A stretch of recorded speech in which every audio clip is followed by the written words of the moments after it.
नमस्कार, hot topic में आपका स्वागत है। मैं हूं अखिलेश शर्मा। संदेश खाली को लेकर बीजेपी ने ममता सरकार के खिलाफ मोर्चा खोल रखा है। आज प्रधानमंत्री नरेंद्र मोदी ने संदेश खाली के पास बारासात में रैली की और टीएमसी सरकार पर बलात्कार के आरोपी को बचाने का गंभीर इल्जाम लगाया। उन्होंने कहा कि पश्चिम बंगाल में महिलाओं पर अत्याचार हो रहा है। उन्होंने ये भी कहा कि बंगाल की महिलाएं गुस्से में हैं। बंगाल के कोने कोने में महिलाओं का यह गुस्सा पहुंचने वाला है। ये बात भी पीएम नरेंद्र मोदी ने आज कही है। उन्होंने कहा कि टीएमसी के राज में बहन बेटियां सुरक्षित नहीं हैं। टीएमसी का माफिया राज महिलाएं खत्म करेंगी। महिला विरोधी पश्चिम बंगाल सरकार है। उन्होंने ये भी कहा कि संदेश खाली के गुनहगार को बचाया जा रहा है। टीएमसी के राज में नारी शक्ति पर अत्याचार का घोर पाप हुआ है। मां बोने देर संगे अत्याचार कोरे टीएमसी घोर पाप कोरे छे। संदेश खाली में जो कुछ भी हुआ उससे किसी का भी सिर शर्म से झुक जाएगा। लेकिन यहां की टीएमसी सरकार को आपके दुख से कोई फर्क नहीं पड़ता। टीएमसी सरकार बंगाल की महिलाओं के गुनहगार को बचाने के लिए पूरी शक्ति लगा रही है। बहनों बेटियों के साथ टीएमसी के नेता जगह जगह अत्याचार कर रहे हैं। लेकिन टीएमसी सरकार को अपने अत्याचारी नेता पर भरोसा है। बंगाल की महिलाएं, देश की महिलाएं आक्रोश में है। नारी शक्ति के आक्रोश का ये ज्वार संदेश खाली तक ही सीमित नहीं रहने वाला। संपूर्ण बांग्लाते संदेश खालीर जड़ उठबे। और बारासात दौरे में प्रधानमंत्री नरेंद्र मोदी ने संदेश खाली की पीड़ित महिलाओं से भी मुलाकात की। इस दौरान पीड़ित महिलाओं ने आप बीती सुनाई और प्रधानमंत्री ने संयम के साथ उनकी पीड़ा को सुना। बीजेपी के सूत्रों के मुताबिक पीड़ित महिलाएं पीएम मोदी से मिलकर भावुक हो गई, क्योंकि एक पिता की तरह पीएम मोदी ने पीड़ित महिलाओं के दर्द को समझा और ध्यान से उनकी व्यथा सुनी। संदेश खाली की महिलाओं ने बीते दिनों शाहजहां शेख समेत कई टीएमसी नेताओं पर उनकी जमीन पर कब्जा करने और यौन शोषण के गंभीर आरोप लगाए थे।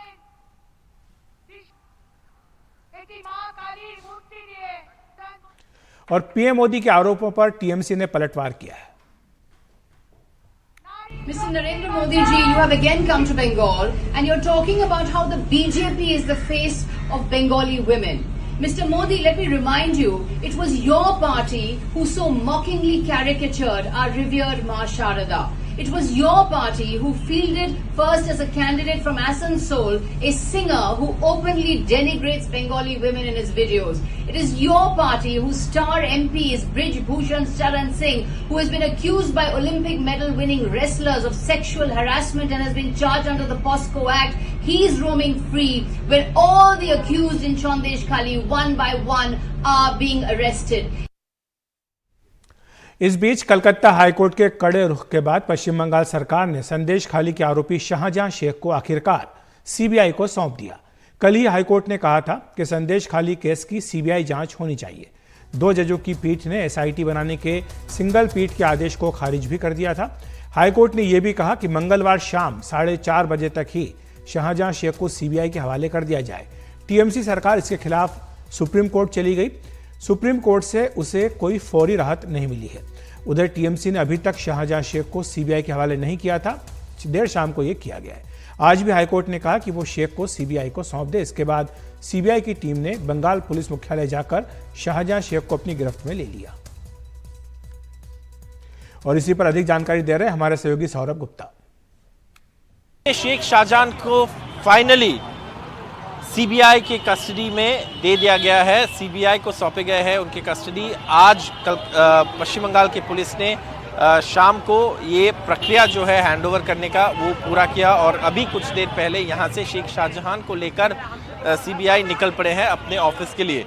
तो आज ये हुआ है क्योंकि कल हाईकोर्ट के ऑर्डर आने के बाद पश्चिम बंगाल की पुलिस हैंडओवर नहीं किया था, ये बताकर कि जो स्टेट है उन्होंने हाईकोर्ट के ऑर्डर के खिलाफ सुप्रीम कोर्ट गए हैं और सुप्रीम कोर्ट में इस चीज़ का फैसले होने के बाद ही हैंडओवर होगा या नहीं ये तय करेंगे। तो सुप्रीम कोर्ट अर्जेंट हियरिंग करने से मना कर दिया। आज फिर हाईकोर्ट ने बोला कि हाईकोर्ट के ऑर्डर के साथ कंप्लाई करना पड़ेगा।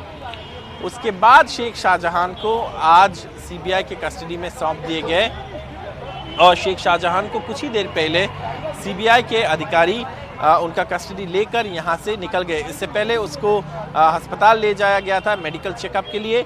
मेडिकल चेकअप पूरी होने के बाद यहां पे आकर ऑफिशियली हैंडओवर देकर शेख शाहजहां की कस्टडी सीबीआई को दे दिया गया। इस केस से कई सारे तथ्य जुड़े हुए हैं, जैसे कि पहले कलकत्ता हाईकोर्ट ने एक ऑर्डर पास किया था कि जो ईडी अफसर पे हमला हुआ था 5 जनवरी को, उसकी जांच एक एसआईटी करेंगे, स्पेशल इन्वेस्टिगेशन टीम, जिसमें सेंटर और स्टेट पुलिस के ऑफिसर्स रहेंगे। लेकिन ईडी ने कहा ये जांच सीबीआई द्वारा होनी चाहिए और स्टेट पुलिस ने कहा कि नहीं, ये जांच स्टेट पुलिस द्वारा होनी चाहिए। सुनवाई के बाद हाईकोर्ट ने यह फैसला लिया कि ये जांच सीबीआई को सौंपी जाएगी। सीबीआई को जांच सौंपने के बाद यहाँ पे हाईकोर्ट ने ऑर्डर दिया कि शेख शाहजहां का कस्टडी दिया जाए सीबीआई को, लेकिन कल पुलिस ने नहीं दिया। उसका कारण हमने बता दिया आपको। आज आखिर में जाकर शेख शाहजहां को सीबीआई के कस्टडी में भेज दिया गया है और पुलिस ने शेख शाहजहां को हैंडओवर कर दिया है सीबीआई कस्टडी में। इस बीच टीएमसी के वरिष्ठ नेता रहे तापस रॉय आज बीजेपी में शामिल हो गए। इससे पहले उन्होंने विधायक और टीएमसी के सभी पदों से इस्तीफा दे दिया था। तापस रॉय का कहना है कि वो टीएमसी के कामकाज के तरीके से निराश थे, साथ ही ममता सरकार पर लगे भ्रष्टाचार के इतने सारे आरोपों से भी तंग आ चुके थे। उनका कहना है कि ममता सरकार ने संदेश खाली के मुद्दे को जिस तरह से हैंडल किया वो सही नहीं है।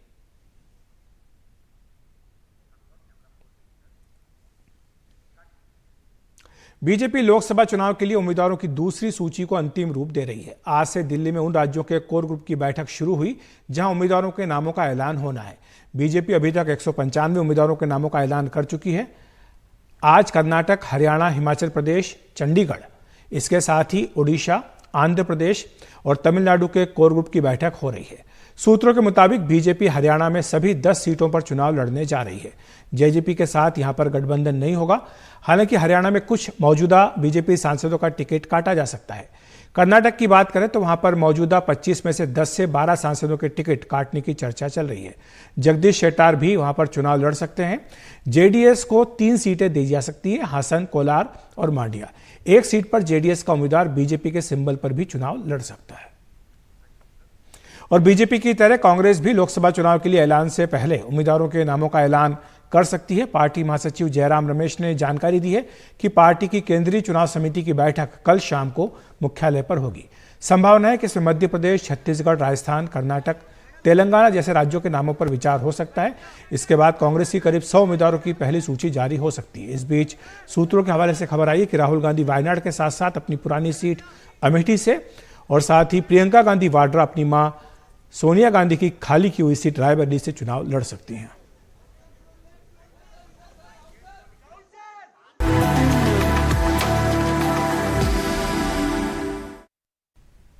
महाराष्ट्र में महाविकास आघाड़ी में सीटों के बंटवारे को लेकर आज चर्चा हुई।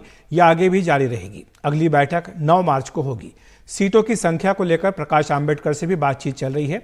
संजय राउत ने क्या कहा, आइए सुन लेते हैं। आपने देखा होगा कि महाविकास आघाड़ी की एक महत्वपूर्ण बैठक यहाँ हो गई, जिस बैठक में शरद पवार जी, उद्धव ठाकरे जी, मैं भी था शामिल उसमें, जयंत पाटिल, जितेंद्र आव्हाड और खास करके वंचित बहुजन आघाड़ी के प्रकाश आंबेडकर जी भी हमारे साथ बैठे थे। बहुत ही पॉजिटिव डिस्कशन हो गया, सकारात्मक चर्चा हुई और हमने ये तय किया है हम एक साथ चुनाव लड़ेंगे महाराष्ट्र में। बात अगर आपका सवाल होगा सीट शेयरिंग के बारे में, तो हमारे में कोई मतभेद नहीं है, लगभग सभी बातें तय हो गई है। गृह मंत्री अमित शाह ने आज सुबह मुंबई में प्रसिद्ध गायक आशा भोसले से मुलाकात की। आशा ताई ने इस मौके पर गाना भी गाया, आइए सुन लेते हैं। रे मुरलिया चितराव जो पटन थी पटोला मोहलाव जो अकेला जाओ के दिल अभी भरा नहीं, अभी ना जाओ छोड़ कर के दिल अभी भरा नहीं। ए माँ रुड़ा रे मुरलिया चितराव जो पटन थी पटोला मोहलाव जो अकेला जाओ के दिल अभी भरा नहीं, अभी ना जाओ छोड़ कर के दिल अभी भरा नहीं। कल देखना ना भूलें एनडीटीवी की खास पेशकश एनडीटीवी डिफेंस समिट, जिसमें हमारे साथ होंगे रक्षा मंत्री राजनाथ सिंह, कल यानी 7 मार्च सुबह 10 बजे से एनडीटीवी नेटवर्क पर। और हॉट टॉपिक में आज इतना ही। नमस्कार।